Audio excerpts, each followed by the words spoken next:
বিএনপির নেতৃত্বে যে আন্দোলন গড়ে উঠেছে সেটি ফ্যাসিবাদ বিরোধী গণ অভ্যুত্থানের জমিন তৈরি করেছে। বিএনপি বরাবরই জনগণের আশা আকাঙ্ক্ষার পক্ষে অবস্থান নিয়েছে এবং দেশকে এগিয়ে নিয়েছে।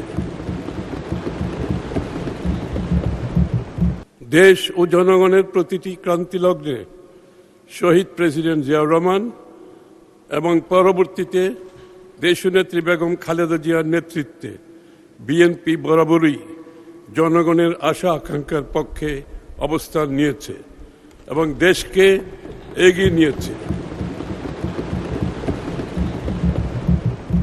বিগত দেড় দশকের বেশি সময় ধরে জেঁকে বসা ফ্যাসিবাদ শাসনের বিরুদ্ধেও এদেশের মানুষের দীর্ঘ সংগ্রামে নেতৃত্ব দিয়েছে বিএনপি।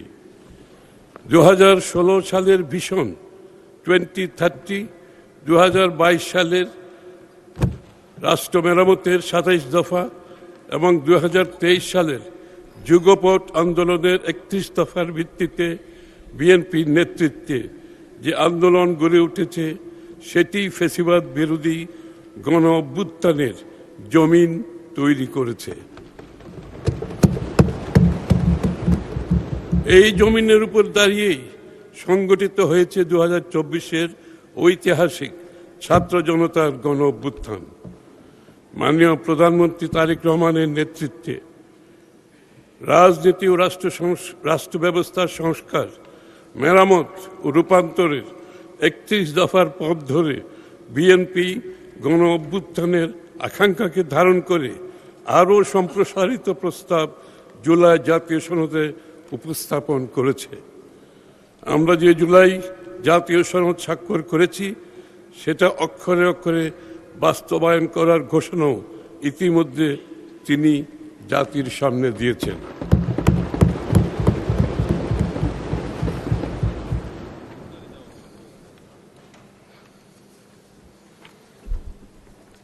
কিন্তু এটাও একের সাথে মনে রাখা দরকার, অর্থনীতির গণতন্ত্রায়ন, ইকোনমিক ডেমোক্রেটাইজেশন, অর্থাৎ সব মানুষের জন্য অন্তর্ভুক্তিমূলক ও জবাবদিহিপূর্ণ অর্থনৈতিক ব্যবস্থা ও মানবিক বিবেচনা সম্পন্ন সামাজিক সাংস্কৃতিক সম্পর্ক গড়ে ওঠা ছাড়া এই রাজনৈতিক সংস্কার টেকসই হবে না।